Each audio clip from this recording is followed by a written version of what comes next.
फार सुंदर एक सावरकरांचं वाक्य आहे, लोकशाहीमध्ये अल्पसंख्याकांना महत्व जरूर प्राप्त होतं. लोकशाहीमध्ये अल्पसंख्याकांना महत्व जरूर प्राप्त होतं, पण ते महत्व लक्षात घेऊन लांघुल चालन करण्यासाठी स्वतःच्या प्राथमिक सिद्धांतांना, स्वतःच्या विचारसरणीला जे बाजूला ढकलतात ते कधीही यशस्वी होऊ शकत नाही. आम्ही त्यांना खुश करण्यासाठी प्रत्येक वेळेला आमचे तुकडे पाडले. वंदे मातरम त्यांना आवडत नाही, पुढची कडवी त्यांना आवडत नाही, हो का, मग ठीक आहे बाबा, मग आम्ही पुढची कुठली कडवी आम्ही रद्द करू, हे तिन्ही कडवी उडवा.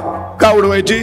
दुर्गा दशप्रहरण धारणीम तमामी तारणीम हे त्याच्यामध्ये आहे म्हणून ती उडवून टाकायची. ते म्हणतात हे आम्हाला नकोय, हे आम्हाला आवडत नाही, उडवून टाकायचं. ते म्हणतात मशिदी समोरनं रामाची मिरवणूक नसताना ढोल वाजवू नका. लगेच आमच्याकडनं ऑर्डर्स येतात, शांतता प्रस्थापित करा, शांतता पाळा, समाजामध्ये कुठली समाज व्यवस्था बिघडायला नको. मग सगळी जबाबदारी फक्त हिंदूंवर आहे.